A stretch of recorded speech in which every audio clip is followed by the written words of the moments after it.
Macdonald.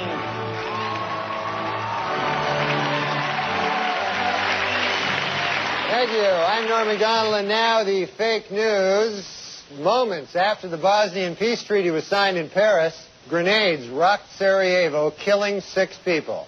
Asked if the renewed violence raises questions about the ceasefire, President Clinton hopped a plane to England and lit up a big fat joint.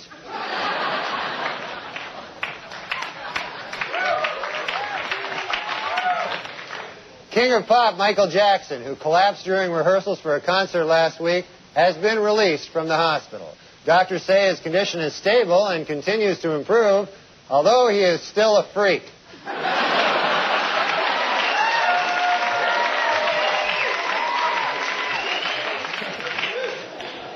At a tearful press conference Thursday, Utah Congresswoman Enid Waldholtz blamed her financial troubles on her husband, alleged embezzler Joe Waldholtz. The Congresswoman says she was blinded by love for Mr. Waldholtz, who, when they first met, claimed that he was not an embezzler and also that he was not a big fat guy.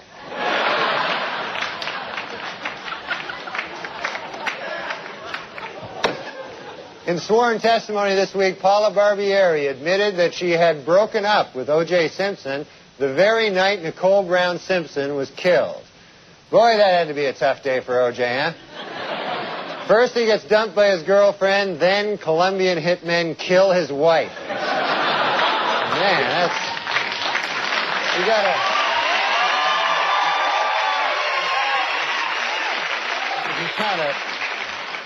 feel for the guy. Former Oregon Senator Bob Packwood announced this week that he plans to start a consulting business on Capitol Hill. A spokesperson for Packwood's new firm, Maureen O'Donnell, said, hey, let go of my ass.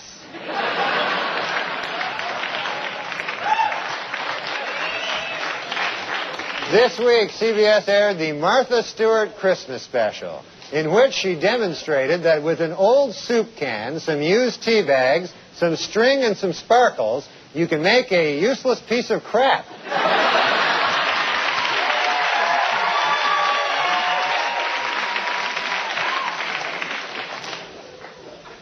Frank Sinatra turned 80 this week. Frank Sinatra. And although the singer is said to be suffering from Alzheimer's, he had a typically festive birthday, singing a duet with a hooker and having sex with Tony Bennett.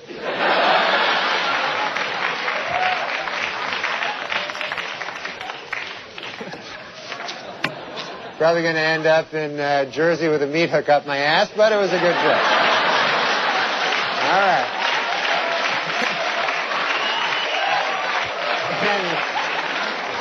In Denver this week, Postal Clerk John Pitney startled co-workers when he arrived at work wearing a dress, a gorilla mask, and a strap-on dildo. Most startling of all, he didn't shoot anybody. So. And now, from Macy's in the Bronx.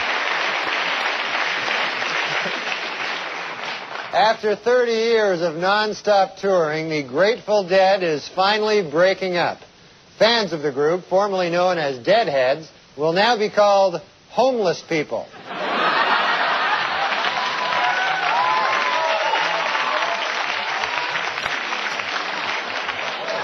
In a recent interview, Jane Pauley recalled how back in the 70s, she coined the phrase bad hair day.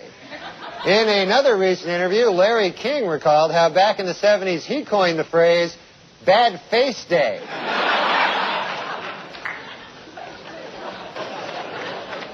Last Sunday's National Hockey League game between the Buffalo Sabres and the Tampa Bay Lightning was postponed due to record snowfall in Buffalo.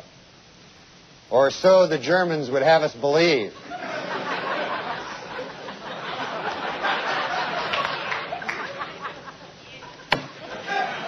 Recent studies indicate the number of people getting the AIDS virus appear to be declining sharply. But it is important for viewers to remember one thing.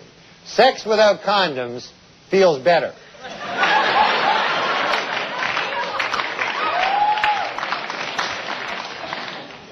And now I have to say this. It should be noted, however, I have no idea what I'm talking about.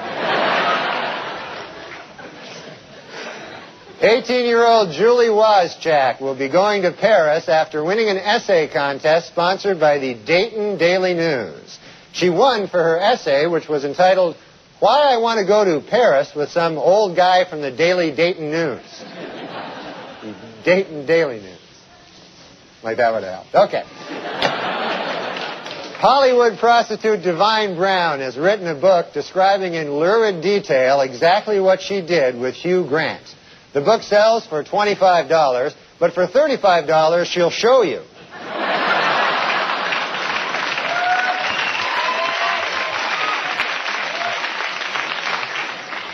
Last week, a hungry homeless man in a stolen truck led Pennsylvania and New Jersey police on a 100-mile chase before surrendering when he was promised 2 egg sandwiches. When are we going to stop negotiating with terrorists? It's just ridiculous. In Massachusetts, the state legislature will vote this week on whether to ban body-grabbing animal traps. Nervously awaiting the vote is the inventor of the body-grabbing trap, former Senator Bob Packwood.